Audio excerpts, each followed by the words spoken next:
माधव कुंज बिहारी जय राधा माधव कुंज बिहारी जय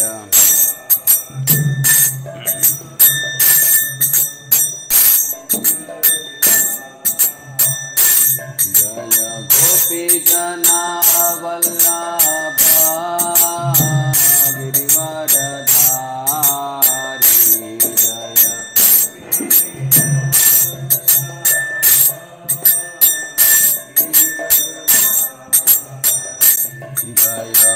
गोपी जना वल्लभा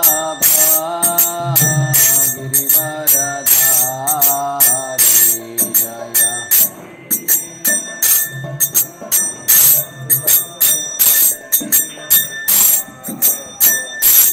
जय यशोदानंदन ब्रज जन रंजन यशोदा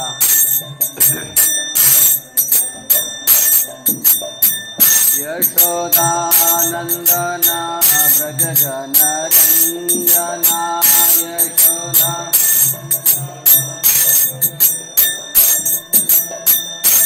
यशोदानंदन ब्रज जन रंजन यशोदा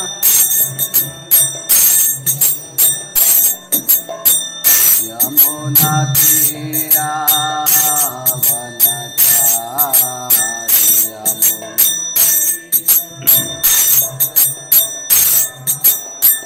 यमुना तीरावनचारी यमुना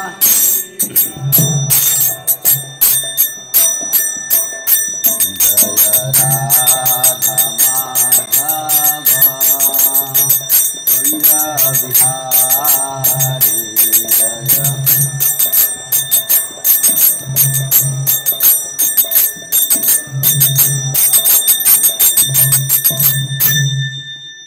जय ओम विष्णुपाद परमहंस परिव्रजकाचार्य अष्टो श्रीमदेसी भक्ति वेदांत स्वामी श्री प्रभुपाद की समवेत गौर भक्त वृंद की जय निताय गौर प्रेमानंदे। ओम नमो भगवते वासुदेवाय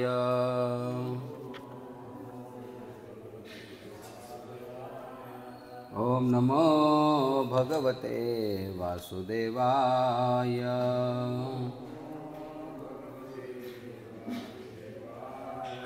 ओम नमो भगवते वासुदेवाय।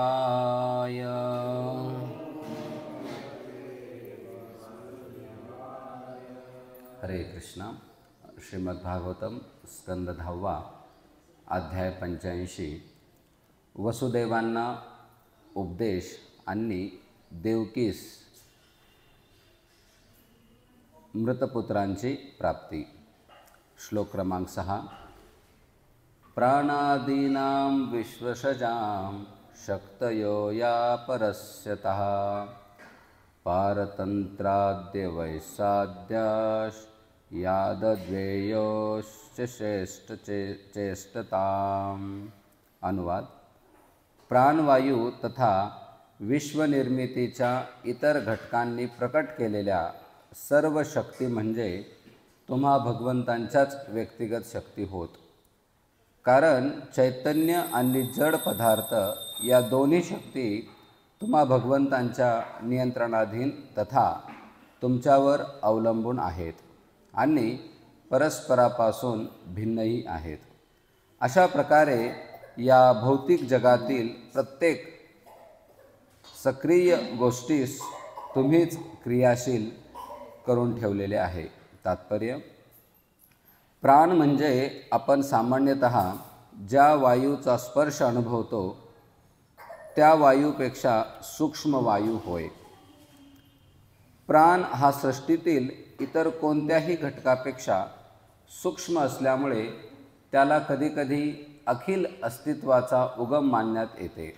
मात्र प्राणासारख्या सूक्ष्म शक्ती देखील परम सूक्ष्म परमात्म्यावर अवलंबून असतात। हीच संकल्पना वसुदेवांनी पारतंत्र्यात अर्थात पराधीन असल्यामुळे या शब्दाद्वारे व्यक्त केलेली आहे. ज्याप्रमाणे बाणाचा वेग धनुर्धराच्या सामर्थ्यावर अवलंबून असतो, त्याप्रमाणे सर्व गौण शक्ती भगवंतांच्या सामर्थ्यावर अवलंबून असतात. या व्यतिरिक्त निरनिराळ्या सूक्ष्म घटकांना जरी कार्य करण्याची क्षमता प्रदान करण्यात आली तरी ते घटक परमात्म्याच्या मार्गदर्शनाविना सुसंगतपणे कार्य करू शकत नाहीत. या संदर्भात ब्रह्मदेवांनी दुसऱ्या स्कंदामध्ये असे म्हटले आहे. हे ब्रह्मवेत्ता नारद, पंचमहाभूते, इंद्रिय, मन आणि त्रिगुण या सर्व घटकांचे एकत्रीकरण झाल्याविना नानाविध शरीरे प्रकट होऊ शकत नाहीत. म्हणून भगवंतांच्या शक्तीच्या प्रेरणेने जेव्हा हे सर्व घटक एकत्रित येतात, तेव्हा हे विश्व सृजनाच्या प्राथमिक आणि दुय्यम कारणांचा स्वीकार करून अस्तित्वात येते. श्लोक क्रमांक 7. कांतिस्तेज प्रभासथा चंद्राग्नेर्कर्षविद्युतां यतस्थैर्यं भूभृतां भूमेर्व्रतिर्गंधोर्तथो भवान. चंद्राची कांती, अग्नीचे तेज, सूर्याचा प्रकाश, नक्षत्रांची चकाकी, विजेचा लख प्रकाश, पर्वतांचे स्थैर्य आणि पृथ्वीचा गंध तथा धारण करण्याची शक्ती हे सर्व वस्तुतः तुम्हीच आहात. तात्पर्य: श्रीकृष्ण सूर्य, चंद्र, नक्षत्रे, तारका, विजा आणि अग्नी या सर्वांच्या तेजाचे मूळ आहेत. हे वसुदेवांचे म्हणणे श्रुती आणि स्मृती अशा दोन्ही शास्त्रांना अनुसरून आहे. उदाहरणार्थ, श्वेतोपनिषदात असे म्हटले आहे, तेथे सूर्य, चंद्र, नक्षत्रे, विजा किंवा अग्नी यापैकी कोणाचाही प्रकाश नाही. आध्यात्मिक जगाच्या कांतीमुळे तेथील सर्व प्रकाशित होते आणि त्याच कांतीमुळे या जगातील सर्व काही प्रकाशमान होते. भगवद्गीतेतही भगवंत म्हणतात, या विश्वातील अंधकार नष्ट करणाऱ्या सूर्याचा प्रकाश माझ्यापासून उगम पावतो. तसेच चंद्राची प्रभा आणि अग्नीचे तेजही माझ्यापासूनच उत्सर्जित होते. ओम ज्ञानतिमिरन्धस्य ज्ञानाञ्जनशलाकया चक्षुरुन्मिलितं येन तस्मै श्रीगुरुवे नमः. श्रीचैतन्यमनोभीष्टं स्थापितं येन भूतले स्वयं रूप कदा मह्यं ददाति स्वपदान्तिकं. वन्दे अहं श्रीगुरु श्रीयुतापदकमलं श्रीगुरून् वैष्णवांश्च श्रीरूपं साग्रजातां सहगना रघुनाथान्वितं तं सजीवं साद्वैतं सावधूतं परिजनसहितं कृष्णचैतन्यदेवं श्रीराधाकृष्णपदां सहगना ललिता श्रीविशाखान्वितांश्च. हे कृष्ण करुणा सिंधु दीनबंधु जगत्पते गोपेश गोपिकाकांत राधाकांत नमस्तुते. तप्तकांचन गौरांगी राधे वृंदावनेश्वरी वृषभानुसुते देवी प्रणमामि हरिप्रिये. वाञ्छाकल्पतरुभ्यश्च कृपा सिन्धुभ्येव च पतितानां पावनेभ्यो वैष्णवेभ्यो नमो नमः. जय श्री कृष्ण चैतन्य प्रभु नित्यानंद श्री अद्वैत गदाधर श्रीवासादि गौर भक्तवृंद. हरे कृष्णा हरे हरे राम राम राम हरे हरे. हरे कृष्णा कृष्णा कृष्णा हरे हरे. हरे राम राम राम हरे हरे. हरे कृष्णा कृष्णा कृष्णा हरे हरे, हरे राम राम राम हरे हरे. हरे कृष्णा. तर आजच्या या रविवारीय भागवतम क्लासमध्ये सर्व भक्तांचं हार्दिक स्वागत. तर आपण जो स्कंद बघत आहोत 10वा, त्यामध्ये 85वा अध्याय आहे, वसुदेवांना उपदेश आणि देवकीस मृतपुत्रांची प्राप्ती. तर या अध्यायामध्ये कालपासून आपण बघतोय की वसुदेवजी भगवान श्रीकृष्ण आणि बलराम यांना प्रार्थना यांची स्तुती करत आहेत. आणि विशेष करून आजच्या श्लोकामध्ये वसुदेवजी म्हणत आहेत की तुम्हीच चंद्राची कांती, अग्नीचे तेज, सूर्याचा प्रकाश, नक्षत्रांची चकाकी, विजेचा लख्ख प्रकाश, म्हणजे प्रत्येक गोष्टीचे जे स्रोत आहेत तर ते भगवान श्रीकृष्ण आहेत. एखाद्या पर्वतामध्ये जे स्थैर्य आहे, स्थिरता आहे, तर त्या स्थिरतेलासुद्धा ही स्थिरता तुम्हीच आहात, अशा प्रकारे वसुदेवजी बोलत आहेत. तर भगवान श्रीकृष्ण हेच प्राणवायू, मागच्या श्लोकामध्ये म्हटलं आहे की प्राणवायू म्हणजे प्रत्येक गोष्टीचे जे स्रोत आहेत किंवा भगवंताशिवाय कुठलीच गोष्ट नाही, अशा आशयाचे हे 2 श्लोक आहेत. तर विशेष करून आज आपण या विषयावर जास्त न बोलता एक नवीन विषय आज आपण या ठिकाणी प्रस्तुत करणार आहोत. कारण आपले जे सर्व जुने भक्त आहेत तर सर्वांची ही इच्छा होती की एक श्रवणाची सर्वांना संधी मिळावी. कारण बऱ्याच वेळा वेगवेगळ्या सेवा असतात, विशेष करून संडे फीस्ट कार्यक्रमामध्ये सर्वजण आपापल्या सेवांमध्ये व्यस्त असतात. आणि रविवारचं जे सत्संग कार्यक्रमाचं जे प्रवचन असतं आहे तर ते बहुतेक वेळा नवीन भक्तांसाठी, कारण आपण बघतोय की प्रत्येक रविवारी 50-60 नवीन भक्त येत असतात, तर ते प्रवचन मुख्यत्वे त्यांच्यासाठी असतं आहे. म्हणून आपल्या जुन्या भक्तांना एक श्रवणाची संधी मिळावी म्हणून आपल्या इस्कॉन ब्रजधामद्वारा दर रविवारी आपण हा आता कार्यक्रम सुरू करत आहोत, ज्यामध्ये सकाळी मंगल आरती असेल, त्यानंतर जपा सेशन. पण माताजींना जर सकाळी 5:30ला येणं शक्य नसेल तर अशी अपेक्षा आहे की 7:30 वाजता दर्शनार्थी आणि त्यानंतर गुरुपूजा असते. कारण हे जे महाराज जे कार्तिक यात्रा दरवर्षी काढतात तर त्याच्यामागे एक महाराजांचं मुख्य प्रयोजन आहे की भक्तांना गोलोक वृंदावनची अनुभूती देणे.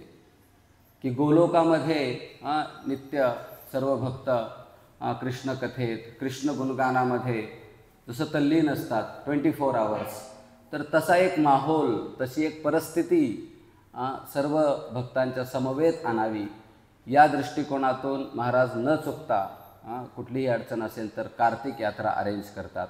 कारण आपण वर्षभर आपल्या भौतिक कार्यामध्ये व्यस्त असतो, तर एक 8-10 दिवस पूर्ण डेडिकेट आपण वेळ द्यावा, या दृष्टिकोनातून महाराज यात्रा काढतायत. तर त्याच पद्धतीनं आपले जे सर्व इस्कॉनचे वेगवेगळे केंद्र आहेत तर या सर्वच केंद्रांमध्ये हा एक मुख्य प्रयत्न केला जातो की कशा प्रकारे सर्व भक्तांना एकत्रित येऊन एक मॉर्निंग प्रोग्रामचं जे वातावरण आहे ते देता येऊ शकेल. आणि त्यामध्ये मुख्य मंगल आरती, जप आहे, गुरुपूजा आणि भागवतम क्लास आणि प्रसाद. कारण रोज जरी हे शक्य नसेल तरी एक दिवस सर्व भक्तांनी या मॉर्निंग प्रोग्रामचा जो फ्लेवर असतो किंवा मॉर्निंग प्रोग्रामचा जो आनंद असतो तर तो सर्वांना घेता यावा, यासाठी आपण ही इनिशिएटिव्ह ही आपण सुरुवात केलेली आहे. हळूहळू सर्व भक्त सकाळी उपस्थित असावे असं प्रयोजन आहे. आणि मग कारण आपण संडे फीस्टमध्ये बऱ्याच वेळा आपापसामध्ये पण आपलं देवाणघेवाण आदानप्रदान होत नाही, तर सात्विक वेळ असतो रविवारचा, तर एक दिवस सर्वांनी थोडंसं आपले घरचे नियोजन करून, कारण आपल्याला हे आजीवन करायचं आहे, तर त्यामुळे आपल्या सगळ्यांना एक बूस्ट, एक प्रेरणा मिळावी या दृष्टिकोनातून आपण या प्रोग्रामकडे बघत आहोत. तर आज सुरुवात आहे. तर खरं तर सिनियर भक्तांनी आजचं लेक्चर घेणं अपेक्षित होतं, परंतु ते सर्क्युलेशनमध्ये माझा टर्न आलेला आहे. हरे कृष्ण. तर आज आपण खूप सुंदर विषय या ठिकाणी डिस्कस करणार आहोत की आपल्या जीवनामध्ये वेगवेगळे दुर्भाग्य किंवा मिसफॉर्च्यून ज्याला आपण म्हणतो, एक विपदाजनक परिस्थिती येतात. मग ते भक्त असो किंवा एक भौतिक व्यक्ती असो, प्रत्येकाच्या जीवनात, कारण आपण सर्वजण भौतिक जगात राहतो आहे, तर हे भौतिक जगाचा स्वभाव आहे की या भौतिक जगामध्ये वेगवेगळे मिसफॉर्च्यून, दुर्भाग्यवश स्थिती आपल्या जीवनात येणार. पण या दुर्भाग्यजनक स्थितीला कसं सौभाग्यपूर्ण स्थितीमध्ये बदलवता येईल याविषयी आज आपण चर्चा करणार आहोत. Converting misfortune into fortune. भक्तीमध्ये आल्यानंतर ही एक महत्त्वपूर्ण कला आपल्याला शिकायची आहे. गौरगोपाल प्रभू नेहमी म्हणतात की आपल्या जीवनामध्ये काय परिस्थिती येतील याच्यावर आपलं बिलकुल नियंत्रण नाही आहे. कारण हे जे जग आहे हे आपल्यानुसार नाही चालत. इवन आपलं स्वतःचं शरीरसुद्धा, आपलं स्वतःचं मनसुद्धा आपल्या स्वतःनुसार नाही चालत, आपल्या बुद्धीनुसार नाही चालत. पण आपण विचार करतो की माझ्या बाजूचा व्यक्ती, माझ्या बाजूचा भक्त, माझ्या बाजूचे नातलग, माझ्या बाजूचा समाज, देश, जग एका विशिष्ट प्रकारे चालावं. म्हणजे जिथे स्वतःच्या शरीरावर, स्वतःच्या मनावर आपलं नियंत्रण नाही आहे, तिथे आपण इतरांकडनं परिस्थिती अपेक्षा करतो की अशी परिस्थिती यावी, तशी परिस्थिती यावी, तर हे नाही होऊ शकत. म्हणून या जगामध्ये मिसफॉर्च्यून, दुर्भाग्यजनक स्थिती येणार, प्रत्येकाच्या जीवनात येणार. खूप वेळा अशा प्रकारे चर्चा होऊ शकते की काय केल्याने आपल्या जीवनामध्ये अशी दुर्भाग्यजनक स्थिती येणार नाही. नाही, ही चर्चा उपयोगाची नाही आहे. कारण भौतिक जगामध्ये, भौतिक जगाच्या स्वभावानुसार दुर्भाग्यजनक स्थिती येणार. म्हणून कशा प्रकारे आपल्या जीवनात मिसफॉर्च्यून, दुर्भाग्यजनक स्थिती येणार नाही याचा आपण विचार करू नये.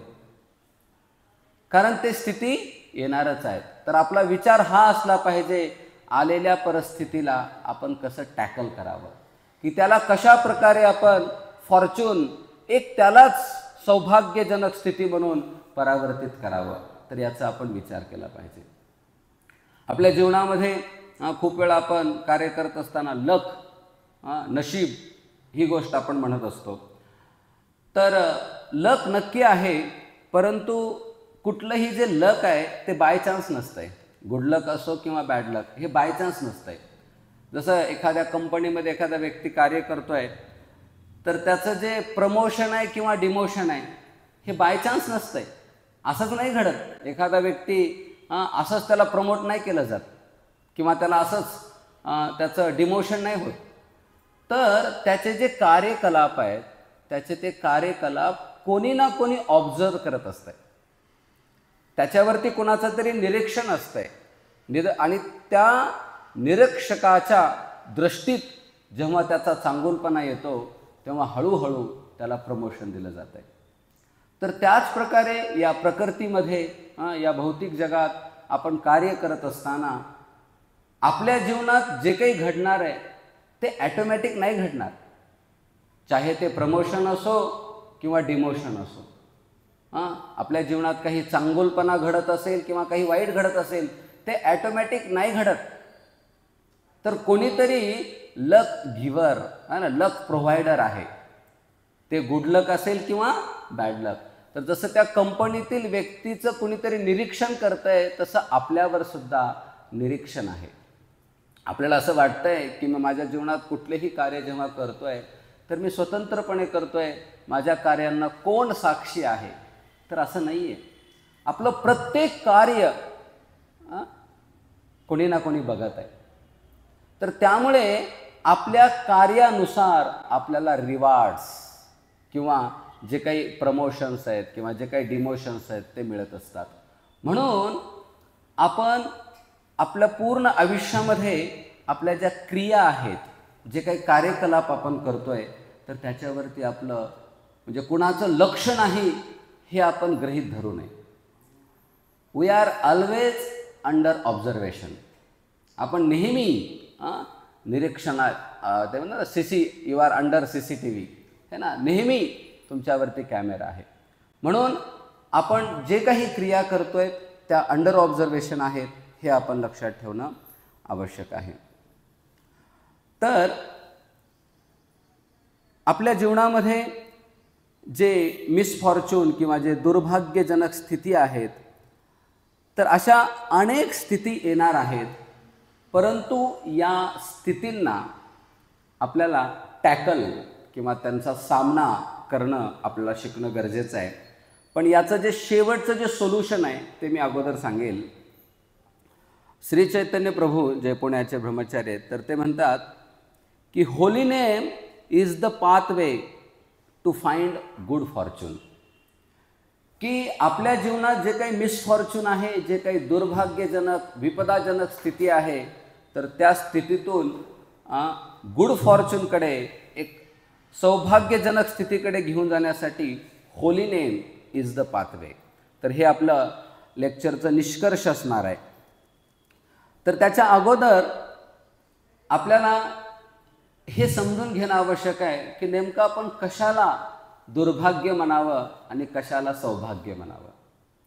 तर सर्वसाधारणपणे दुर्भाग्य याला म्हटलं जातं आहे की आपण आपलं जीवन यापन करत असताना ज्या स्थितीमुळं आपण डिस्टर्ब होतो. नॉर्मल सगळ्या गोष्टी होत आहेत जीवनामध्ये, परंतु असं काहीतरी घडलं जे घडल्यामुळं आपल्या जीवनामध्ये इम्बॅलन्स, थोडंसं डिस्टर्ब येतो, तर त्याला आपण दुर्भाग्यजनक स्थिती म्हणतो. परंतु आपल्या जीवनात घडणाऱ्या गोष्टींकडे बघण्याचा दृष्टिकोन जर आपला बदलला, तर ती दुर्भाग्यजनक स्थितीसुद्धा आपल्याला सौभाग्यजनक वाटू शकते. जसं अंग महाराजांचं उदाहरण आहे. अंग महाराज, ते उदाहरण मी पुढे थोडं डिटेल घेणार आहे. तर अंग महाराजांना पुत्र नव्हता आणि त्यामुळे ते पुत्र प्राप्त होण्यासाठी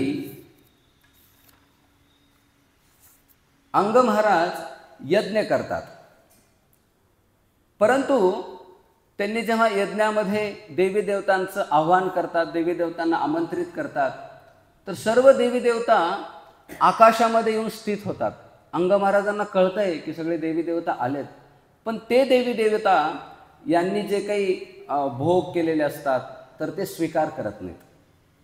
आणि मग अंग महाराज त्या ब्राह्मणांना विचारतायत की असं का, हे सगळे देवी देवता इथं आलेत, पण हे का त्या भोगचं किंवा मी जे काही अर्पण करणार आहे त्याचा स्वीकार का नाहीत करत. तर ते ब्राह्मण सांगतात की जर या देवी देवतांनी तुम्ही अर्पण केलेल्याचा स्वीकार केला, तर त्याच्या बदल्यात त्यांना तुम्हाला पुत्रप्राप्तीचं वरदान द्यावं लागेल, आणि जे तुम्हाला मिळू शकत नाही, ज्याच्यासाठी तुम्ही पात्र नाही आहेत. मग अंग महाराजांना असं वाटतं की काय माझा अपराध आहे. कारण अंग महाराज हे वाणी, शरीर किंवा मानसिकदृष्ट्याही ते एवढे शुद्ध असतात की त्यांनी कसल्याही प्रकारचा अपराध केलेला नसतो.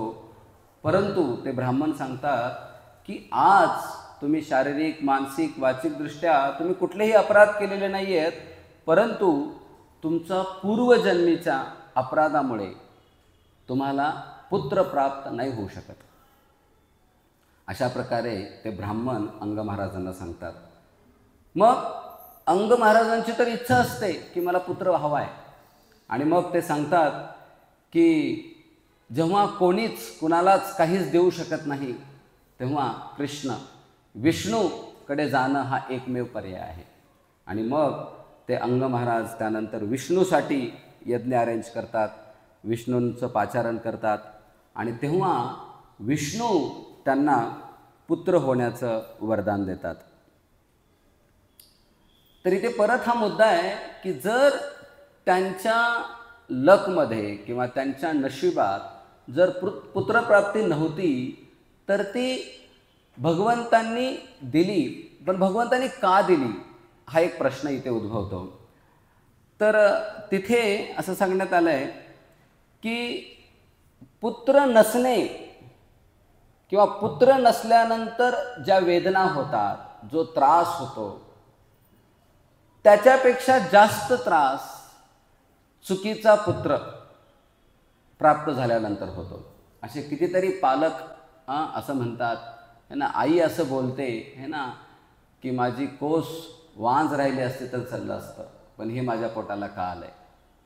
जेव्हा एखादा पुत्र अतिविकृत असतो तर तेव्हा त्या पालकांना ही भूमिका येते की मला तो पुत्र नसता तर बरं झालं असतं.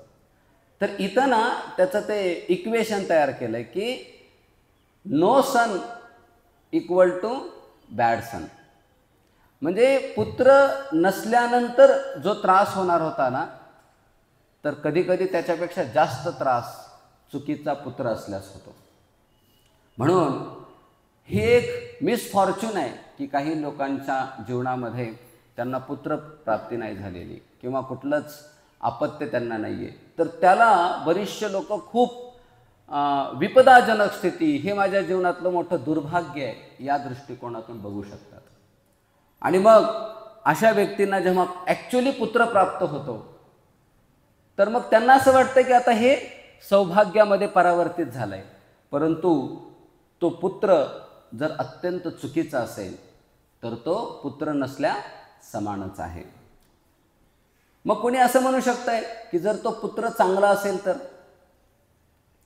तर इथं अंग महाराज या प्रसंगात काय विचार करतायत, त्यांचं मनन काय चालू आहे त्याचं इथं वर्णन आलेलं आहे की अंग महाराज विचार करतायत. आता सगळ्यांच्या दृष्टिकोनातून काय बघा की अंग महाराज दुर्भाग्यशाली होते की त्यांना पुत्र नव्हता, पहिली गोष्ट.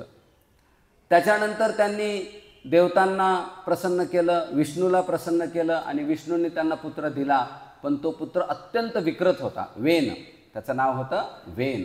तर त्या वेनचं जे खोडकरपणा होता तो तिथील काही लोकांना, लेकरांना उचलायचा आणि समुद्रात टाकून द्यायचा.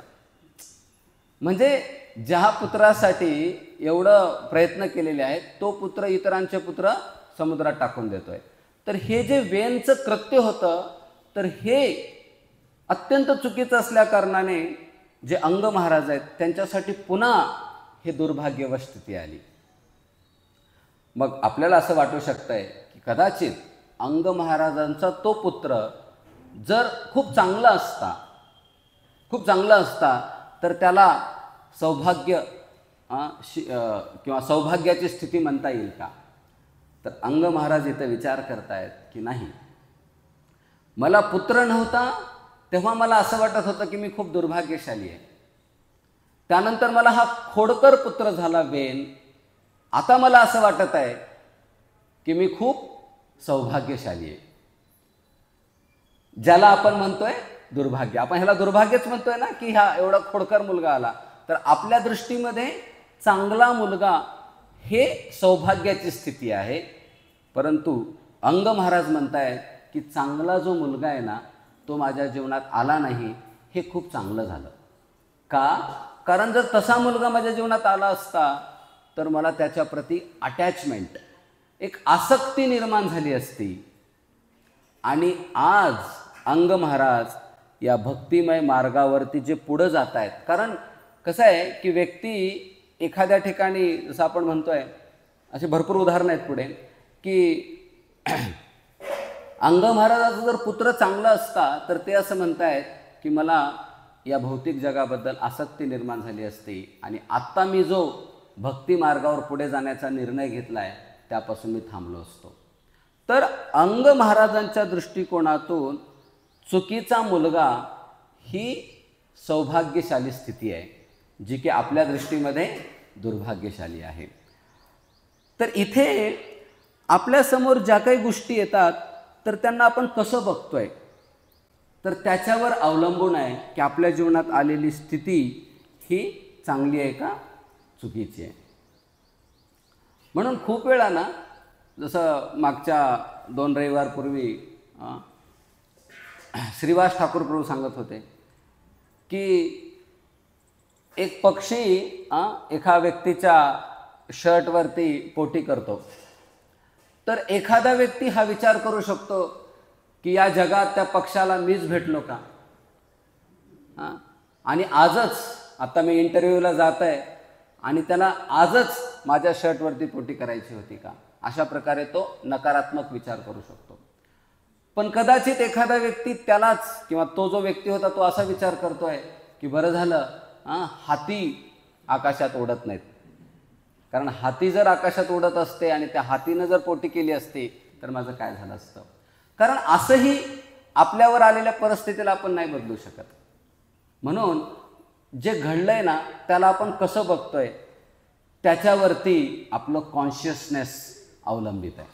नाहीतर विनाकारण इरिटेट होण्यात काय अर्थ आहे. तुम्ही कितीही त्रस्त व्हा, ते पक्षानं जे तुमच्या शर्टवरती जे पोटी केली आहे ना त्याच्यात काही बदल होऊ शकतंय का, काहीच बदल नाही होऊ शकत. मग विनाकारण त्रस्त इरिटेट होण्यात काय अर्थ आहे.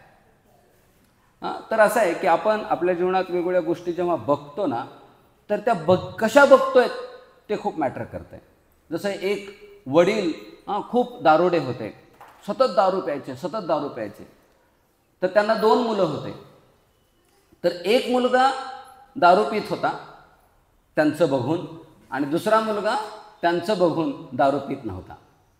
तर त्या दोन्ही मुलांना बारी बारी विचारलं. पहिल्याला विचारलं की तू का दारू पितोयस, तर तो म्हणला माझे वडील पित आहेत. दुसऱ्याला विचारलं तू का दारू पितोयस, तर तोही तेच उत्तर सांगतोय माझे वडील पित आहेत. पण दुसऱ्याची भावना काय की वडिलांकडे बघून मी हे शिकलो काय नाही करायला पाहिजे, आणि पहिला काय म्हणतोय की वडिलांकडे बघून मी हे शिकलो काय करायला पाहिजे. तर पॉइंट इज की त्या दोघांसाठी एकच वडील आहेत, त्या वडिलांची दोघांसाठी एकच क्रिया आहे, पण दोघांचं परसेप्शन वेगवेगळं आहे. एक जण त्याला किती सकारात्मक घेतोय, म्हणजे एक जण काय शिकलं काय करायला पाहिजे आणि एक जण काय शिकलं काय नाही करायला पाहिजे. म्हणून मी परत या पॉईंटवर हायलाईट करतोय की आपल्या अवतीभोवती वेगवेगळे भक्त, वेगवेगळ्या परिस्थिती, नातेवाईक, आपले घरचे मंडळी एका विशिष्ट प्रकारे वागतील. कदाचित ते चूक असेल, परंतु आपण त्याच्याकडे कसं बघतोय ते खूप महत्त्वाचं आहे. तर त्यामुळे या जगातील दुर्भाग्यजनक स्थिती असो किंवा सौभाग्यजनक स्थिती असो, तर हे सगळं आपल्या दृष्टिकोनावर अवलंबून आहे. म्हणून आपल्याला गोष्टींकडे बघण्याचा दृष्टिकोन बदलणं गरजेचं आहे. अर्थात ज्याला आपण दुर्भाग्यजनक स्थिती म्हणतोय त्याला कन्व्हर्ट करणं पण आपण बघणार आहोत. तर या जगामध्ये सर्वसाधारणपणे कशाला मिसफॉर्च्यून किंवा दुर्भाग्यजनक स्थिती म्हटलं जात आहे. मी आधी असा विचार करत होतो की हे भौतिक लोकांसाठी आहे. आधी असं मला वाटत होतं जेव्हा मी ते वाचत होतो किंवा ऐकत होतो लेक्चर. पण असं नाही आहे की आपण सगळेजण पण भौतिक जगात राहतो आहे, आणि इथे राहत असताना जरी आपण कृष्णा कॉन्शियसनेसच्या मार्गावर असलो तरी आपल्यासाठी ह्या स्थिती खूप आवश्यक आहेत. बऱ्याच वेळा आपण ना भ्रमात जगत असतो. भ्रमात आपल्याला असं वाटतं की आपण आता भक्तीमध्ये आलो आहेत है ना, कृष्णा कॉन्शियसनेस म्हणजे आपण ह्या जगापेक्षा वेगळे आहोत. हा एक भ्रम आपल्यामध्ये निर्माण झालेला आहे आणि बऱ्याच गोष्टींना मग आपण दुर्लक्ष करतो. आणि मग आपल्या जीवनामध्ये असे काही प्रसंग येतात, इवन दो आपण भक्तीमध्ये असतो पण बाहेरच्या लोकांपेक्षा आपण जास्त त्रस्त असतो. कारण बाहेरच्या लोकांना एकमेकांसमोर व्यक्त तरी करतात, त्यांना कुठेतरी आश्रय असतो, ते कुठेतरी बोलतात, आणि आपण त्या भक्तीचा मुखवटा धारण केल्यामुळे ज्या घडणाऱ्या स्थिती आहेत त्या कुणापुढे मांडू पण शकत नाही. आणि मग मधल्यामध्ये आपण स्वतःला ना असं घोटून घेत असतो है ना. राधेश्याम प्रभू म्हणत होते की it is like haunting ghost. तर ती जी स्थिती आहे ना आपल्या जीवनामध्ये एक भूत मागं लागल्यासारखं लागते. ना कोणाला, ते म्हणतात ना मारत काय ते सांगता येईना ना, ते काहीतरी आहे बघा म्हण आहे ना, म्हणजे कोणाला सांगता पण येईना आणि काही करता पण येईना. तर अशा प्रकारे आपलं जीवन होऊन जातं आहे. म्हणून आपण जर भक्तिमय जीवनात आलो आहेत आणि जर आपण आनंदी नसूत तर मग समथिंग इज प्रॉब्लेम, काहीतरी प्रॉब्लेम आहे आणि त्या प्रॉब्लेमवरती आपल्याला काम करणं गरजेचं आहे. तर ते प्रॉब्लेम वेगवेगळ्या प्रकारचे असू शकतात आपल्या जीवनामध्ये. यापैकी कुठले तरी मिसफॉर्च्यून, दुर्भाग्यजनक स्थिती असू शकतात. जसं की कधीकधी आपल्या जीवनामध्ये आपलं जे कुणीतरी खूप नियर आणि डिअर वन, एकदम प्रिय व्यक्ती आपल्यापासून दुरावतो. आमची एक बहीण आहे. तर कधीकधी असं वाटतंय की एखाद्या व्यक्तीच्या जीवनात एवढ्या गोष्टी कशा घडू शकतात. तर जस्ट तिचं लग्न झाल्या काही वर्षात तिची एक बहीण वारली. आमच्या बहिणीचं सांगतोय मी. थोड्या दिवसात तिचे वडील वारले. मग थोड्या दिवसानंतर तिचा नवरा वारला. थोड्या दिवसानंतर तिची एक मुलगी वारली. थोड्या दिवसानंतर लगेच एका मुलीचं लग्न झालं, तो जावई वारला.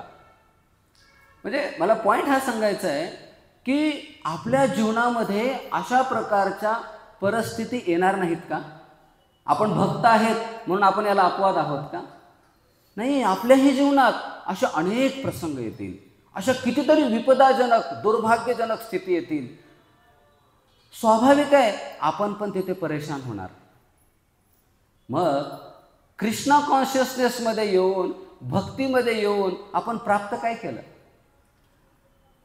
भौतिक व्यक्तीच्या जीवनात अशा प्रकारचे जेव्हा संकट येतात तेव्हा तो व्यक्ती अगदी तिथर एकदम परेशान, इरिटेट होऊन जातो. आणि जर आपल्या जीवनात पण तेच होत असेल तर काय फरक आहे त्याच्यात आणि आपल्यात? म्हणून आपल्याला भक्तिमय जीवनात आल्यानंतर अशा प्रकारच्या परिस्थिती आपल्या जीवनात येणार नाहीत हे आपल्या हातात नाही आहे. आपल्याही जीवनात अशी परिस्थिती येऊ शकते, पण आपल्याला हे शिकायचं आहे की अशी परिस्थिती येऊन सुद्धा मला शांत राहायचं आहे, मला आनंदी राहायचं आहे, कारण त्या सगळ्या परिस्थिती माझ्या कंट्रोलच्या बाहेर आहेत. हे आपल्याला कृष्णा कॉन्शियसमध्ये शिकायचं आहे. आपण काय करतो बऱ्याच वेळा, मी एवढं भक्ती करतोय मग माझ्या जीवनात असं का घडायलंय? त्याला एक पॅरामीटर नाही आहे, अनेक कारणं आहेत त्याला तुमच्या जीवनात तसं घडायला. कधी कधी आपण विचार करू शकतो की मी एवढा चांगला भक्त आहे, माझे वडील असे काय, हे ना, मला अशी का बायको मिळाली, मला असा का नवरा मिळाला, माझे लेकरं असे का आहेत, मला का भक्त व्यवस्थित बोलत नाही आहेत. तर हे तुमच्या हातात नाही आहे. शेजारच्या भक्तानं तुम्हाला कसं बोलावं हे तुमच्या हातात नाही आहे, पण त्यानं बोलल्यानंतर काय करावं हे मात्र तुमच्या हातात आहे. म्हणून आपल्याला आणि अशाच प्रकारे आपल्याला आपले कॉन्शियसनेस, आपली भावना विकसित करायची आहे की परिस्थिती येणार आहेत. बरेच भक्त आपल्याला कधी कधी निर्लज्ज म्हणतील, कधी कधी असं काहीतरी टाकाऊ शब्द बोलतील है ना, की आपण आश्चर्यचकित होऊ की अरे हे असं कसं मला बोलू शकतायत. आणि आपण आपल्या भक्तिमय जीवनामध्ये किंवा आपलं कॉन्शियसनेस एवढं बिघडू शकतंय. तर आपल्याला हे शिकावं लागेल. वी हॅव टू लर्न की एखादा व्यक्ती तुम्हाला तशा प्रकारे बोलतोय, तुम्हाला एकदम त्यानं घृणास्पद शब्द बोललाय, तर आपल्याला ना तिथनं हे पॉझिटिव्हिटी घ्यायला पाहिजे की चला, तो भक्त मला तो माझा दुर्गुण सांगतोय, कारण तो जर नसता तर मला ते कोण सांगणार होतं. हा आपल्याला विचार करणं गरजेचं आहे. आणि ज्याला आपण विपदाजनक स्थिती म्हणतोय की किती माझ्यावर दुर्भाग्य आलंय की मी एवढं चांगलं वागतोय आणि हा भक्त मला निर्लज्ज म्हणतोय, तर आपल्याला त्या स्थितीला फॉर्च्यूनमध्ये कन्व्हर्ट करायचं आहे की हे माझ्यासाठी दुर्भाग्य नाही आहे, हे सौभाग्य आहे की त्याच्यामुळं मला हे कळालं की हा माझ्यामध्ये दुर्गुण आहे. नाहीतर मला कोण सांगणार होतं?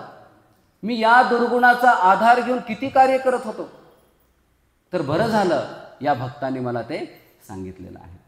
तर अशा प्रकारे आपले जेव्हा नातेवाईक है ना, आपले घरातले लोक जेव्हा आपल्याला त्रस्त करतात, मुलं आपले चुकीचे निघतात, जे काही असेल, तर अशा परिस्थिती आल्यानंतर त्यांच्याकडे आपल्याला सकारात्मक बघायला शिकायचं आहे. हेच कृष्ण कॉन्शियसनेस आहे.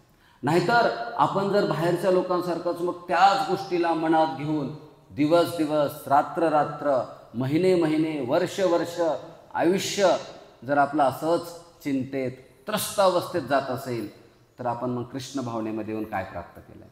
तर त्यामुळे हे जे मी आता सांगत होतो की कोणी आपलं जवळचे लोक एक्सपायर होणं, तर हे होणार आहे, सगळ्यांच्या जीवनात होणार आहे.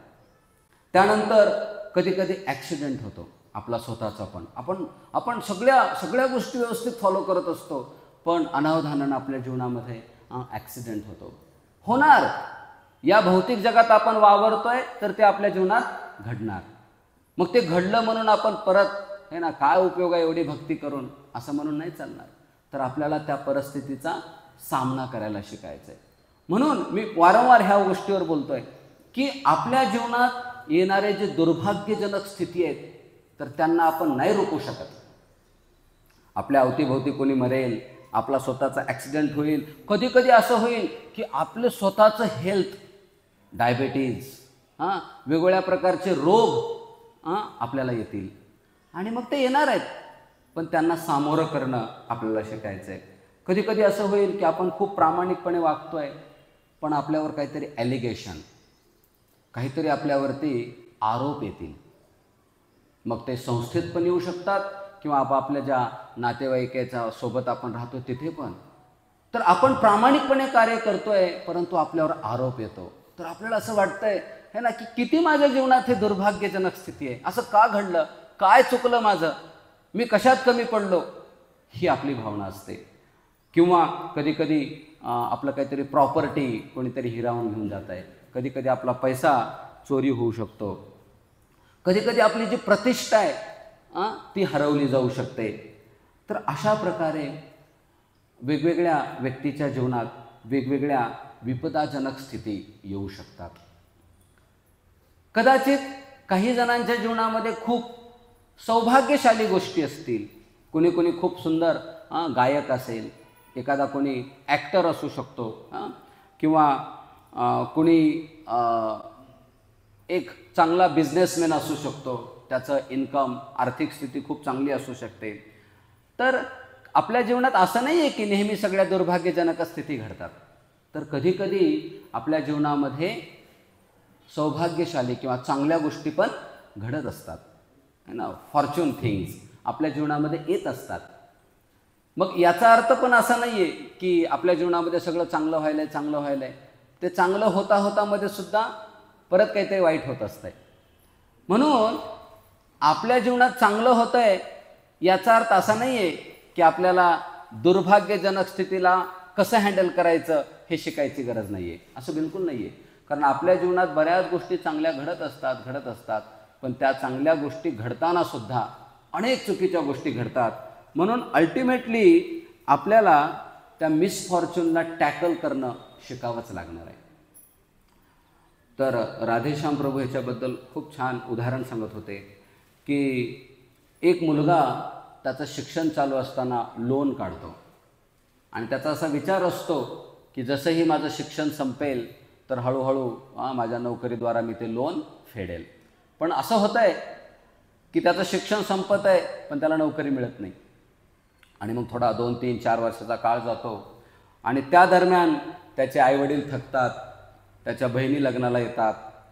तर त्याच्या जीवनामध्ये एवढं फायनान्शियल क्रायसिस, आर्थिक अडचणी त्याच्या जीवनात निर्माण होतात आणि मग हे सगळं झाल्यामुळं कधी कधी व्यक्ती या स्टेजला येतो. मी अनेक असे काही लोक बघितलेत की ते चहा पिण्यासाठी समोर आहे, एक घोट चहा पिलाय ऑफिसमध्ये आणि मग ते कप तिथे बाजूला ठेवला आहे. त्यांच्या डोक्यात होतं की काम करत करत चहा प्यावं, पण कधी कधी ते एवढे परेशान, एवढे त्रस्त असतात ना, ते चहा प्यायचं पण विसरून जातात. म्हणजे आपल्या जीवनात अशी जेव्हा एखादी आणि कुठल्याही प्रकारच्या विपदाजनक स्थिती असतात, एखाद्या व्यक्तीसोबत आपला व्यवहार खटकतो आणि तो व्यवहार खटकल्यामुळं एवढं मानसिक ताणतणाव निर्माण होतो. असं वाटतंय की आता तो व्यक्ती ह्या घडलेल्या घटनेबद्दल 10 लोकांना सांगेल आणि मग त्यातनं माझं जे रिप्युटेशन आहे किंवा माझं जी मान आहे तो सगळा कमी होऊन जाईल. व्यक्ती त्रस्त होतो आणि कधी कधी अशा परिस्थितीमध्ये व्यक्ती आत्महत्येसारखं पाऊल उचलतो. म्हणजे व्यक्ती आत्महत्येसारखं पाऊल उचलतो का? कारण त्याला ना ती जी विपदाजनक स्थिती आहे ना, एखाद्या घोष्टप्रमाणे, भूतासारखं ती स्थिती त्याला पछाडून टाकते आणि म्हणून तो टोकाचे कधीकधी निर्णय घेतो. आणि भक्तांच्या जीवनामध्ये पण बऱ्याच वेळा आर्थिक अडचणी येतात, कधीकधी काही सामाजिक अडचणी, कधी घरगुती काही क्लेश असतात आणि त्यामुळं मग बऱ्याच वेळा आपल्या जीवनामध्ये परेशानी किंवा त्रस्तता असते. तर आपल्याला हे शिकणं गरजेचं आहे की ज्या काही जीवनात आपल्या परिस्थिती येतील तर त्यांना आपण सामोरं जाऊन हे आपण लक्षात घ्यावं की ह्या जगाचं जे स्वरूप आहे ते असं आहे जे आपल्या नियंत्रणात नाही आहे, म्हणून आपण त्रस्त होण्याची आवश्यकता नाही आहे.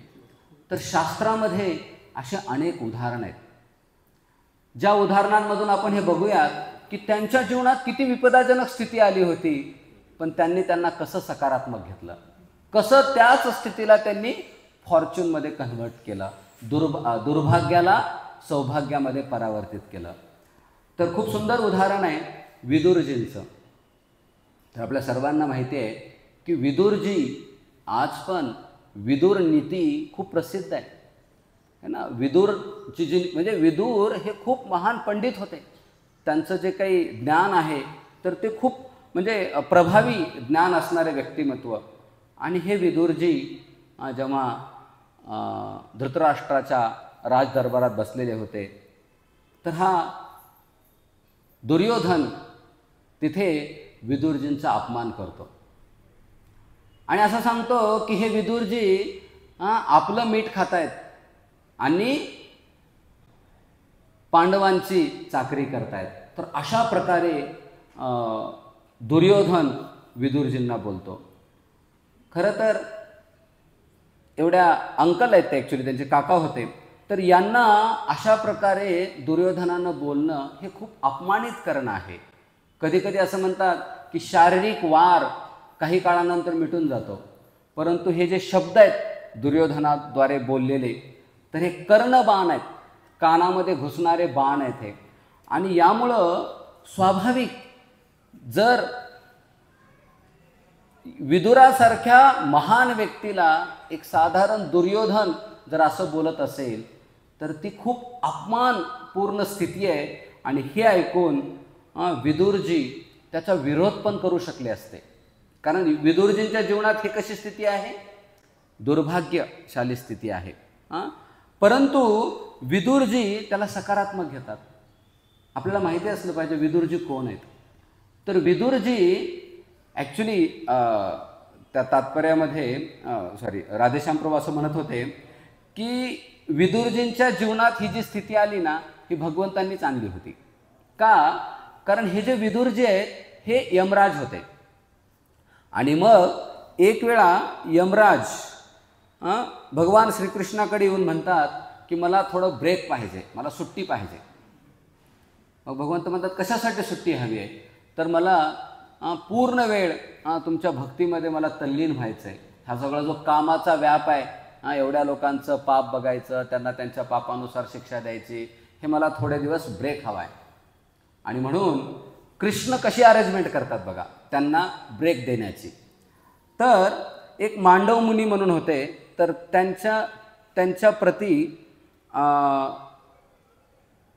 यमराजजी एक चुकीचा निर्णय घेतात की त्यांना पूरक शिक्षा यमराजजी देत नाहीत. तर त्यामुळं मांडव मुनी यमराजला श्राप देतात की तू दासीपुत्र म्हणून जन्माला येशील.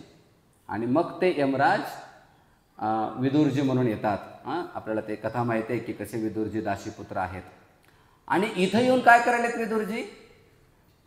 धृतराष्ट्राच्या राजदरबारात बसून ते एकदम घृणास्पद राजकारण ते बघत आहेत आणि तिथे ते राहत आहेत. ते कशासाठी आले होते इथं? त्यांना कृष्ण भक्तीचं आस्वादन करायचं होतं आणि ते इथे येऊन ते सगळ्या राजकारणामध्ये राजकारभारामध्ये ते आपली भूमिका किंवा योगदान देत आहेत. तर कृष्णच त्यांना ही स्थिती आणतायत की मग इथे विदुरजी काय करतात की त्यांचं जे अपमान झालं आहे तर त्या अपमानाला अपमान म्हणून न स्वीकारता ते त्याला संधी म्हणून बघतात. आणि विदुरजी आत्ता राजदरबारातून बाहेर पडतात आणि आपण बघतोय की पुढे उद्धवजीशी त्यांची भेट होते, मैत्रेय मुनीसोबत त्यांचे किती संवाद आहेत. आणि मग ते हायर प्लॅटफॉर्मवर जाऊन कृष्ण भक्तीचा, कृष्ण कथांचा आस्वाद घेतात आणि त्यांचं जीवन ते परफेक्ट बनवतात. तर होती विपदाजनक स्थिती होती, पण विदुरजींनी त्याला कन्व्हर्ट केलं. तर अशा प्रकारे ध्रुव महाराजांच्या जीवनात आपण बघतोय की ध्रुव महाराजांना किती अपमानजनक स्थिती झाली है ना. एका लहान लेकराला जेव्हा कोणी आपल्या वडिलांच्या मांडीवरून उठवत आहे तर त्याच्यासाठी खूप ते अपमानजनक स्थिती आहे. परंतु सुरुची काय करते, ध्रुव महाराजांना सांगते की जर तुला तुझ्या वडिलांच्या मांडीवर बसायचं असेल तर तुला माझ्या उदरातून जन्म घ्यावा लागेल. आणि अशा प्रकारे ती अपमान करते. परंतु इथे एक प्रॉब्लेम आहे की ध्रुव महाराजांच्या जीवनात हे दुर्भाग्यजनक स्थिती आली आहे. पण ह्या दुर्भाग्यजनक स्थितीला, हे खूप महत्त्वाचा पॉईंट आहे, या दुर्भाग्यजनक स्थितीला सौभाग्यामध्ये परावर्तित करण्याची क्षमता ध्रुव महाराजांमध्ये नाही आहे. तर बऱ्याच वेळा असं पण होतं आहे की आपल्याला त्या दुर्भाग्यजनक स्थितीतून सौभाग्यजनक स्थितीत त्याचं परावर्तन करण्याची इच्छा आहे, पण आपण सक्षम नसतो, आपल्यामध्ये ती क्षमता नसते. तर अशा वेळी आपण गुरु आश्रय किंवा वैष्णवांचं मार्गदर्शन घेणं गरजेचं आहे. कारण येते आपल्या जीवनामध्ये विपदाजनक स्थिती आली आहे, पण आपण पात्र नाही आहेत, आपल्यात ती क्षमता नाही आहे की त्या परिस्थितीतून मी काय सकारात्मक शोधू, ही आपल्यात क्षमता नाही आहे. जसं ध्रुव महाराजांमध्ये नव्हती. आणि मग ध्रुव महाराजांना कोण मदत केली? सुनीती आणि नारद मुनी.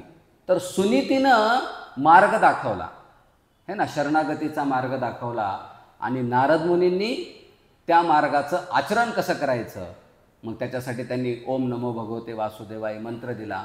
आणि त्या मंत्राच्या साहाय्यानं आपण बघतोय की ध्रुव महाराजांनी काय प्राप्त केलं.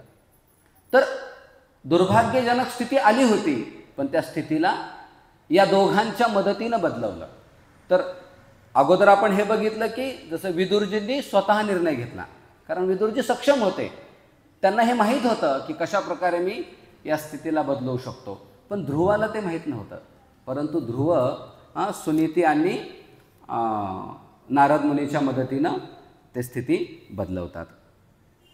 तर अशा प्रकारे स्वतःच्या प्रयत्नाने किंवा भक्त आणि गुरु यांच्या प्रयत्नाने आपण आपल्या जीवनात आलेली स्थिती बदलू शकतो. अशाच प्रकारे भागवतममध्ये आणखीन एक प्रशद्र नावाचा एक कथा येते, जो राजपुत्र असतो प्रशद्र. तर हा जो प्रशद्र आहे तर तो राजपुत्र होता, पण त्याला ना गोरक्षा करायची खूप आवड होती. तो गोरक्षा करायचा. पण एके दिवशी काय झालं, म्हणजे याच्यातून आपण खूप महत्त्वपूर्ण लेसन शिकणार आहोत की कशा प्रकारे ॲलिगेशन, तर ॲलिगेशन शब्द नाही आहे तिथे, कळेल ते सांगताना. तर हा जो प्रशद्र आहे तर तो गोरक्षा करत असताना एके दिवशी तिथं एक वाघ येतो, आणि मग तो वाघ गायींच्या मागे लागतो.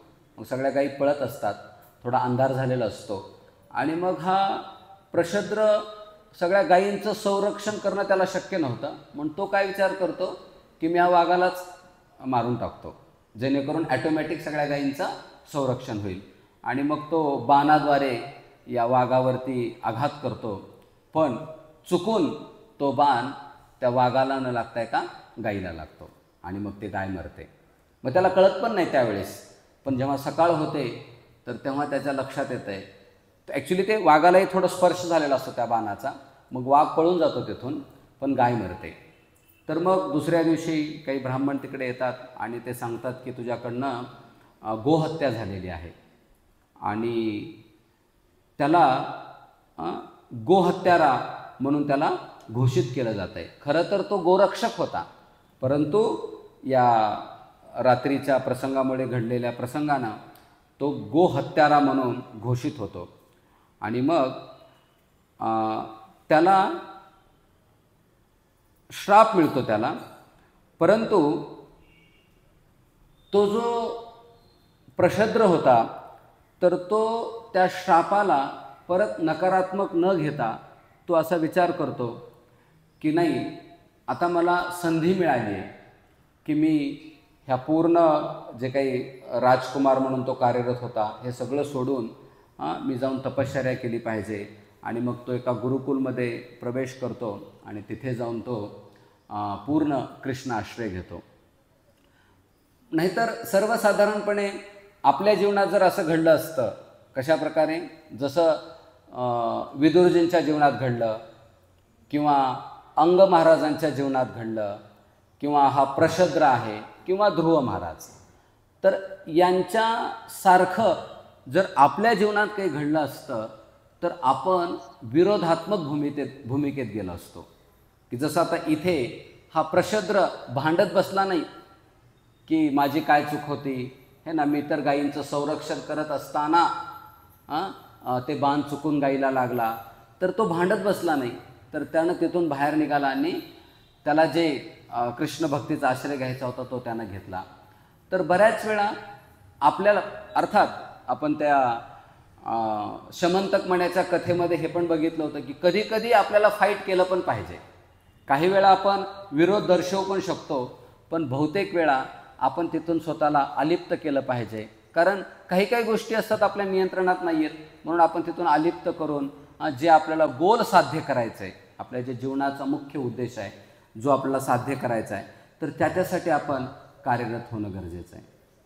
अन्यथा आपल्या जीवनामध्ये येणाऱ्या प्रसंगाबद्दलच जर आपण नेहमी रडत बसलो आहे ना, हेच म्हणत बसलो की का माझ्या जीवनात असं घडू लागलं आहे, तर मग आपलं जीवन हळूहळू गुंतागुंतीचं बनत जाईल. तर त्यामुळे आपल्याला कृष्ण कॉन्शियसनेसमध्ये हे शिकणं गरजेचं आहे की येणाऱ्या परिस्थिती येतील तर त्या परिस्थितींना सकारात्मक बघून कसं त्याला माझ्या कृष्णमय किंवा कृष्ण भक्तीच्या प्रगतीसाठी ती गोष्ट, तो प्रसंग मी वापरू शकतो, हा विचार करत आपल्याला पुढे जाणं गरजेचं आहे. अन्यथा हे जीवन किंवा हे जे भौतिक जगत आहे हे क्लेशमय, त्रास देणारं आहेच. मग या त्रासाचे आघात जर भौतिक जगातील लोकांप्रमाणे आपल्यावरही जर होऊ लागले तर आपण कृष्ण भक्तीत येऊन अजून आपल्याला बरंच काही प्राप्त करायचं बाकी आहे, हे आपण लक्षात घेणं गरजेचं आहे. हरे कृष्णा. श्रील प्रभुपाद की जय. जर काही चुकीचं बोललं असेल तर it is from my side असं. हरे कृष्ण. दोन प्रश्न आहेत. तर पहिल्यांदा तुम्ही सांगितलं आजच्या क्लासमध्ये सौभाग्यामध्ये कसं आहे, छान प्रकारे सांगितलं आणि विश्लेषण दिलं समजा. परंतु माझ्या अल्पशा बुद्धीमध्ये काही एकच प्रश्न. तर त्याच्यामध्ये पहिला मी सांगितलं की अंगमाला जे पुत्र आहे, पुत्राबद्दल आपण बोलतो, म्हणजे ब्रेनबद्दल.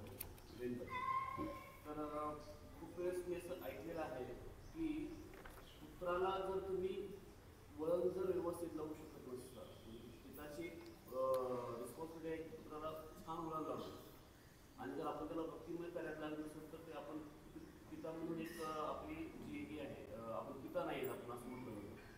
किंवा पुत्र असेल आणि जर तो आई वडिलांना जर भक्तीमध्ये आणत नसेल तर तो पुत्र नाही असं म्हणतो, बरोबर.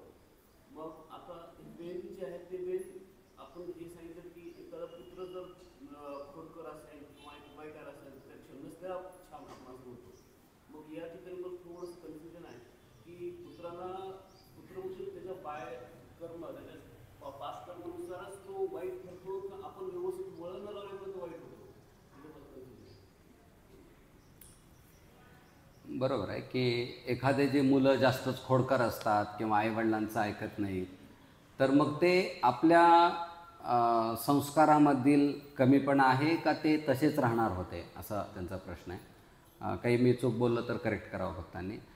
तर काही गोष्टी आहेत ज्या मुलं आपण त्यांना संस्काराद्वारे देऊ शकतो, परंतु त्यांचे पूर्वजन्म पण आहेत त्या मुलांचे, है ना, त्यांचे पूर्वजन्म पण आहेत, त्याच्यावर त्यांचा किती प्रभाव आहे, हे की नाही. आपण बऱ्याच वेळा बघतो की काही काही गोष्टी आपण भक्तीत आल्यानंतर खूप लवकर स्वीकारतो, पण काही काही गोष्टी आपण ठरवतो स्वीकारायच्यात पण ते आपल्याला स्वीकारणं होत नाही, कारण अनेक जन्मांचे इम्प्रेशन्स आपल्यावरती असतात. आपण बघतो ना कितीतरी वेळा कितीतरी गोष्टी आपल्याला शिकवल्या जात नाहीत जन्मल्यानंतर. आपण ॲटोमॅटिक लहान मूल जन्मल्यानंतर ॲटोमॅटिक प्यायला लागते आईचं दूध. तर असे काही इम्प्रिंटेड संस्कार पण प्रत्येक बालकामध्ये असतात. तर मला असं वाटतं की डू युअर बेस्ट. आपण आपल्या बाजूनं त्या मुलांना जेवढे संस्कार चांगले देऊ शकतो. बघा कुठले पालक आहेत जे चांगलं संस्कार द्यायचा विचार करत नसतील. म्हणजे प्रत्येक पालक चांगलं संस्कार द्यायचा विचार करतच असणार आणि प्रयत्न पण करत असतात. कधी कधी त्यांचेही प्रयत्न चुकू शकतात. म्हणजे आपण बघतो की पॅरेंटिंगमध्ये पण ह्या चुका होतात की मुलांना खूप वेळा आपण काही गोष्टी सांगून शिकवायचा प्रयत्न करतो पण मुलं त्या बघून शिकत असतात. मग खूप वेळा काय होतं आहे, मुलं चुकीचे वागले ना कधी कधी त्या पालकांवर पण दोष जातो की तुम्ही त्यांना व्यवस्थित शिकवलं नाही. पण मला असं म्हणायचं आहे की प्रत्येक गोष्ट पालकांवरच अवलंबून आहे असं पण नाही. कारण ते पण मुलं त्या गोष्टी घेत आहेत कसं, तर त्यांचं पण एक कोर्ट आहे ना. म्हणजे त्यांची पण एक स्वतंत्रता आहे की जसं मी आता म्हटलं की एका वडिलाचे 2 मुलं आहेत. मग का बरं ते 2 मुलं 2 टोकाचे असतात. आपण बघितलं आहे की 2 मुलं एकदम वेगवेगळ्या टोकाचे. जसं मी ते दारू पेचं उदाहरण दिलं. एक म्हणतो आहे की वडील पित आहेत म्हणून मी पितो आणि दुसरा म्हणतात की वडील पित आहेत म्हणून मी पित नाही. तर त्या वडिलांनी त्या दोघांसाठी सेम संस्कार दिलेत पण घेताना वेगवेगळं घेतलं ना. तर म्हणून त्यांचेही कर्म तिथे असतात. म्हणून आपण म्हणजे हेच आहे ना की आपण आपल्या दृष्टिकोनातून जेवढं शक्य आहे तेवढं त्यांना चांगले संस्कार द्यायचा प्रयत्न करू शकतो. परंतु शेवटी एखादा चुकीचा वागला ह्याचा अर्थ सगळा ब्लेम आईवडिलांवरच येईल असं नाही आहे. सगळा ब्लेम किंवा काही अंश आपण तो ब्लेम घेऊ शकतो परंतु मेजर त्यांचं तिथे ते परसेप्शन आहे किंवा त्यांची जडणघडण, त्यांचे पूर्वकर्म. तर अशा वेगवेगळ्या पॅरामीटरनं तो बनत आहे. म्हणजे आता इथं वेन महाराजांचं जे होतं आपलं अंग महाराजांचं, तर वेन जन्मताच खोडकर होता. तर असं नाही आहे की तिथे अंग महाराजांचा दोष आहे असं नाही आहे. तर तो तसा होता तर त्याच्यामुळं त्यांच्यासाठी तो एक बॅड सन होता. पण म्हणतात ना काही गोष्टी असतात ज्या आपण बदलू शकतो. पण जसं मी नेहमी मुलांना सांगत असतो की क्षमता आपल्या हातात नाही आहेत परंतु प्रयत्न आपल्या हातात आहेत. म्हणजे अभ्यासाच्या बाबतीत मुलांना आपण बोलतो तर तसं आपली जी लहान मुलं आहेत तर त्यांच्या बाबतीतल्या काही गोष्टी आपण त्यांना करेक्ट करू शकतो, दाखवू शकतो. पण काही गोष्टी अशा असतात जे त्यांच्यामध्ये इम्बाईब झालेले आहेत तर त्याला मग आपलं जास्त कंट्रोल असणार नाही असं माझा दृष्टिकोन आहे.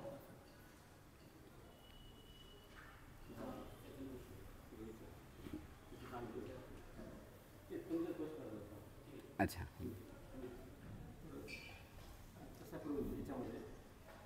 वेन महाराज हे होते भगवंताचा प्रसाद रूपामध्ये आले होते. अंग महाराजांना मुलगाच नव्हता ना, पुत्रच नव्हता.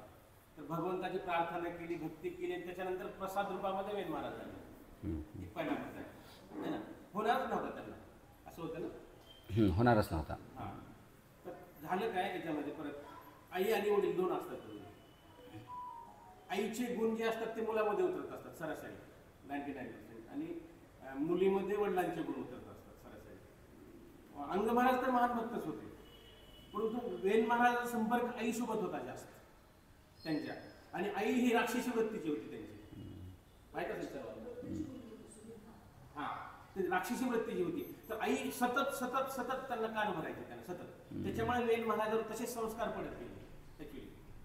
एका बाजूला म्हणजे भगवंताचा प्रसाद आहे आणि वेन महाराज जेव्हा गेले त्यांच्यापासून तर पृथ्वी महाराज निर्माण झाले ना पुढे. म्हणजे वेन महाराज वाईट कसं नाही म्हणू शकत आपण.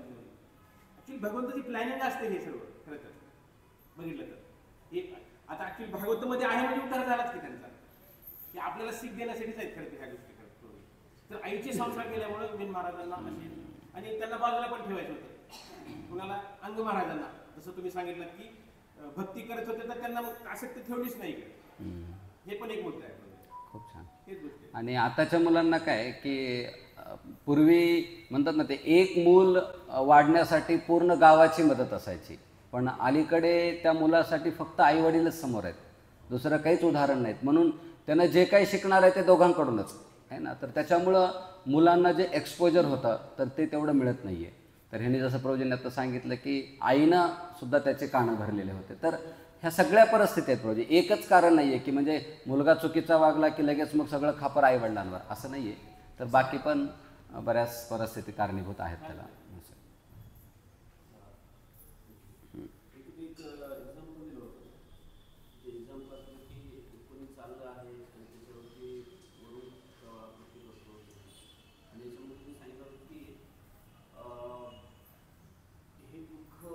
जी परिस्थिती आहे ते सर्वांवरती येणार आहे, तर आपण त्याला इझिली घ्यायला पाहिजे.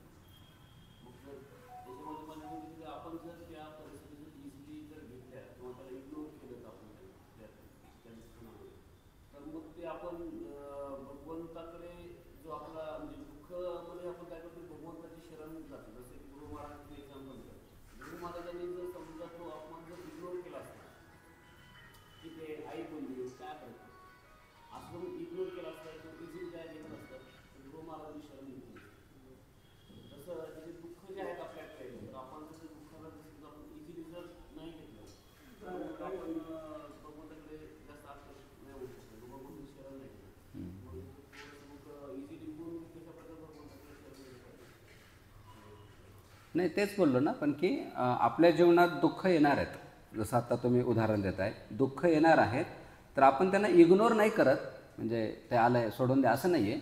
तर त्या दुःखातून आपण शीख घेतो आहे की बाबा हे माझ्या जीवनात घडलं आहे, तर मला आणखीन आता जास्त सिरियस व्हायला पाहिजे. पण ॲट द सेम टाईम आपल्या माइंडमध्ये हा विचार असला पाहिजे की ह्या गोष्टी घडणार, मग ते घडल्यामुळं थोडं आपल्याला सोलेस मिळतं आहे है ना, थोडंसं आधार मिळतो की नाही हे आपल्या नियंत्रणात नाही आहे. म्हणजे मी असं म्हटलं नाही आहे की गोष्टी घडल्यानंतर आपण इग्नोर करा, इग्नोर नाही तर त्यांना आपल्याला सहज घ्यावं लागेल आणि सकारात्मक घ्यावं लागेल की ठीक आहे आता हे घडलं आहे जे माझ्या नियंत्रणात नाही आहे, ह्या भौतिक जगाचा हा स्वभाव आहे, पण मला यातनं हे शीख घेऊन मला पॉझिटिव्हली कार्यरत व्हायचं आहे किंवा कृष्ण भक्तीकडे अग्रेसर व्हायचं आहे. तर इग्नोर नाही करू शकत आपण, कारण परिस्थिती येत आहेत, फक्त त्याला कसं सामना करायचा, सामोरं कसं जायचं. जसं मी त्या ॲक्सिडेंटचं उदाहरण दिलं, तर ॲक्सिडेंट झाला आहे पण आता उगं रडत बसण्यात काय अर्थ आहे, ते ऑलरेडी घडून गेलं आहे ना. तर बी कॉन्शियस नेक्स्ट टाईम, तर हे आपण पॉझिटिव्हली घेतलं पाहिजे.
खूप छान विचार सांगितले होते त्यांनी.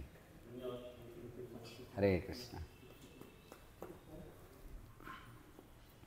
जय श्रील प्रभुपाद की, ग्रंथराज श्रीमद भागवतम की. तर सर्व भक्तांना विनंती आहे की दर रविवारी या कार्यक्रमाची सर्वांनी शोभा वाढवायची.